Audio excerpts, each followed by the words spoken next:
Hey everybody, welcome back to the channel, and it's that time of year. We're about to get into our end of season review videos on our sleds. First one up is going to be our 2026 Lynx Xterrain 900R Turbo. Let's get into it. Sled Addicts is brought to you by Team Vincent Motorsports, Bergstrom Carbines, Ledger Performance, Westway Motel, Stud Boy Studs, and Radio World.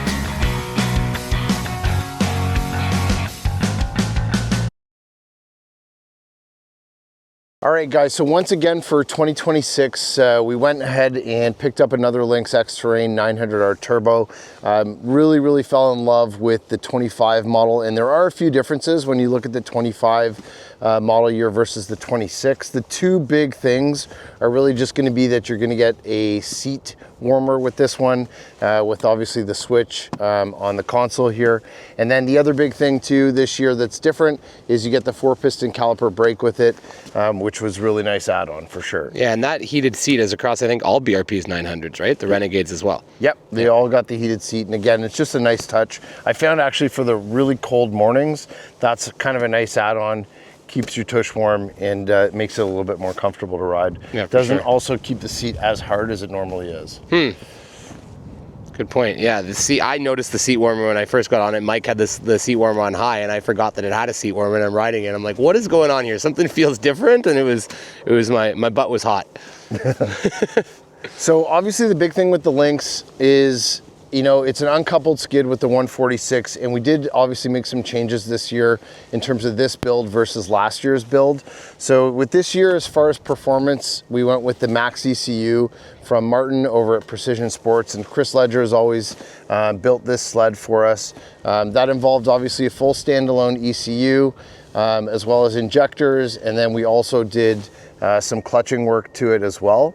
And then the other big thing that we changed obviously is a track to be a little bit more trail friendly compared to the 1.6 that comes stock on the sled.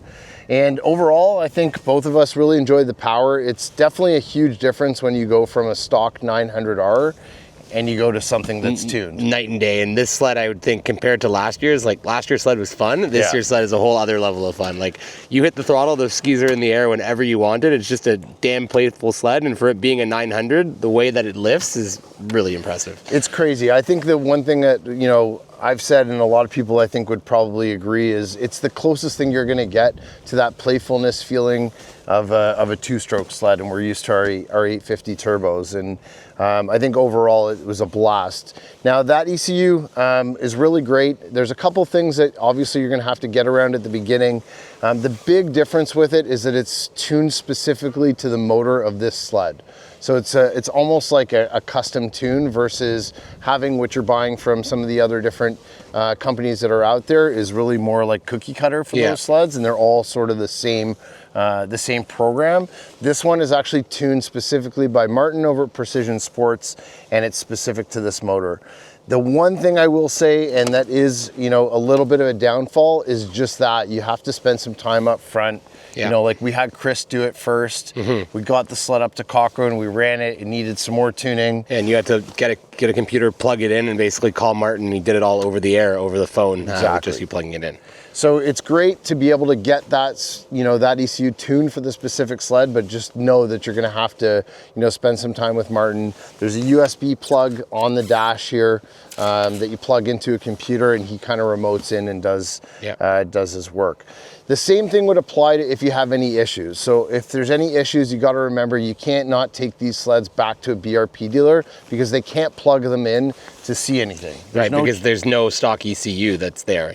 Exactly. They can't get any information off it because they can't plug it in. So I would say that to me is the biggest difference between going with a standalone system like this versus sticking with like a piggyback system like the MCX. And I would say to me that's really the only thing you have to keep in mind. Other things about the Lynx that we love, I'm a huge fan of the blade skis up front. I think they're great. We always pair them up with our Bergstrom 6-inch triple points. And they handle awesome. Yeah, they handle good. Like for a 146 uncoupled sled, this sled, and it being a 900 and having more weight on the skis, it corners very well. No, it's not going to be a 129 around the corners, nor would you expect it to be, but it is a very it handles very well in the tight and twisties. And Mike, we rode it down in Bancroft, you rode it in Barrie. It's very doable. If that's all you're doing, probably not the sled for you if you're only riding tight and twisties. But if you're doing a lot of Northern Ontario, Northern Quebec miles, or wherever you are, the fast and straights, this is a wicked sled, and it's a great sled to tour with. 100%. We put it, we've driven it everywhere. We had it on the Gaspé trip this year. It was awesome. But I think, again, for the type of riding that Jesse and I do and spending most of our time in Northern Ontario, Northern Quebec, big, wide, fast, open running, even some, light, fluffy powder running up here and river running, the sled really does it all. It did really good off trail, which you're always nervous about taking a 4-stroke off trail in case you get stuck. But this sled, it's got the flotation with the 146, and it's definitely got the power to get out. For sure it does. If you get it stuck, then you're really stuck. But no, we haven't. It's definitely impressive for really everything. And obviously the shock package on it is significantly better than anything else on the market. Yeah, I think that's one of the things that I love about the Lynx is they put a real high-end shock package in it. So the KYB Pro 46 millimeter shocks with high and low speed compression, as well as the rebound damping adjustments are awesome. You do need to spend some time with them. Now here's one thing we did talk about this year, and I didn't pick up on it first, actually Chris did. When he first rode the sled, it had quite a bit of body roll in it. So when you go into the corners, you would notice it kind of swing like this a little bit. And we ended up tightening the compression, the compression down on the shocks a little bit more to keep it a little bit more flatter. And part of what we learned this year, just from our buddy Jeff over at Shock It, was he was taking the shocks apart and they're a little bit down on nitrogen compared to what they were in previous years. So one of the things to keep in mind, I think my compression is up pretty much all the way on this sled, just to keep it flatter, but it's one thing that we definitely noticed that's different from last year to this year with this sled. Yeah, and it's funny we talk about that because literally the other day our buddy Brian was up here riding, and he was saying he's been riding his Xterrain all year and he loves it, but it has a little bit of sway in the corners. So I rode it and I'm like, yeah, this doesn't feel right. I cranked up the compression, he got back on it, he's like, oh my God, it's night and day. So yeah, if they're down on a little bit of nitrogen, that would make sense. Yeah, for sure. Overall, the Lynx, I think it's known for being a beefier sled. It handles awesome through the bumps. It really is pretty impressive when you're taking it through bigger moguls. I find it handles really well through the bumps. Again, yes, you feel the weight, but it goes through it pretty good. Yeah, and you also have the other thing with the Lynx, sorry to cut you off, but the handlebars, right? They're a little tapered to what you get on the Skidoos. Yeah, so that's one of my favorite features. I don't think a lot of people really notice it, but when you go and sit on the Lynx Xterrain 900, it actually has, I think they're a 7/8 inch diameter bar versus what you're typically going to get like on the Skidoos, or even the 850 Lynx as well doesn't have the exact same diameter bars. So I love the thin handlebars. It makes it really comfortable to ride. Yeah, and I think going back to what you said about the shocks, the other thing that's important here is that it has Pro 46 Cashmere coated on all 4 shocks. That's right. Right, like even when you compare, a lot of people don't know, but the Skidoo comp package has Pro 40 Cashmere coated up front, but the rear 2 shocks are not Cashmere coated. It's only the front shocks. Yeah. So Lynx, as you guys know, you got the top shock package all the way around, and I don't think there is any sled in the industry that comes factory with a better shock package than what comes on Lynx sleds, and that's what they're known for, right? Like they're designed for riding not on what we are on right now, right? Yeah. They're designed for riding on the roughest of rough on trails that have never seen a groomer ever, so it's no surprise. And that's a good point too. So I think a lot of people who buy this sled, and there seem to be a lot more people that are buying them now, you're gonna ride the sled, it's definitely gonna feel more stiff, for sure. It is a stiffer suspension. It is gonna be a little bit firmer of a ride. But again, I think the big thing too is once you get it into the bumps, you'll have a very tough time bottoming out this sled. I don't think I've actually ever bottomed this one out yet. I made one quick adjustment on the rear suspension like I did last year. And most of the reason is because when we're touring, we're putting a ton of weight on the back of the sled. There's a collar with the top spring across the top there. You have to loosen it off, and I tightened that up when we had the suspension out. Other than that, really not that much. Made some adjustments obviously to some of the different clicker settings, especially up front, but not really that much done to the rear, and it's been awesome. And I think with what you were saying about it coming stiffer, the beauty with this sled is with the high and low speed compression adjustment and the rebound adjustment, you can fine tune the sled to make it a little bit softer for you. Yeah. And you can always take it to a company to actually change the setup of the suspension to make it more for your riding style. Of course, that's always an option.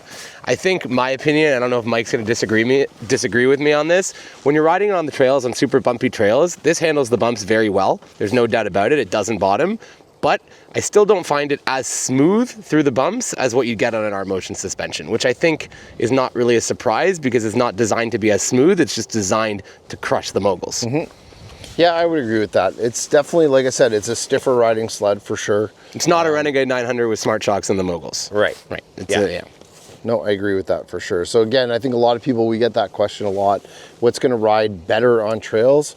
And yeah, it's R-Motion suspension for sure is going to be a smoother ride.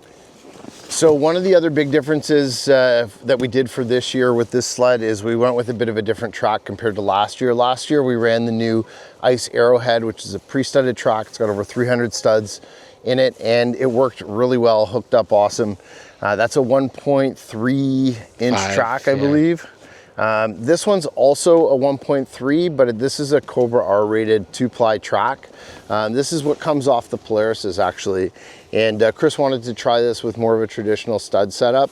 And we did put some really big studs in it. So we've got 1.625 stud boy power points in it, and it hooks up awesome, worked really well. I think one of the concerns last year, people were running the Ice Arrowhead, was they were noticing some lag on top speed. But for the most part, I would say, you know, we didn't really notice that much difference in terms of top speed. Whether or not the track had an impact on that, it's tough to say. Definitely noticed an increase in traction, I think, with this track with the aggressive studs over last year. Yeah, I would say so. In hard pack for sure, it definitely hooks up better with traditional studs, and we've been typically going and running bigger studs in our tracks now. But it's a great track. Super solid track, really tough to like drill through. It took a while to get this thing studded, but it hooks up awesome and worked really well. Yeah, I think that's really it. Only thing I was going to say, the sled's just about to roll 4,000 kilometers on it. It's been pretty good all season. It's never left us at the side of the trail. We took it to Gas Bay, took it on another saddlebag trip before that, and we've been really lucky with sleds in general, but this sled's been super reliable, even with the MaxxECU kit. Yeah, overall, I was really impressed with it. Obviously, Mike put on significantly more miles on this sled than me, but we definitely both rode it. Yeah, for sure. Super fun sled. And again, you know, no different than kind of what we said on the last year's review as well. It, to me, is the most fun you will have on a 900R. Just the way it's set up with a tune. Totally agree. Uncoupled skid, 146. You cannot go wrong. It's a super fun sled to ride. Absolutely love it. Right on. Well, guys, we appreciate you tuning in. Thanks for watching the review on this Lynx. If you have any other questions at all, you guys know how to reach out to us. And I hope you enjoy the video. We'll see you on the next one. Take care, everyone.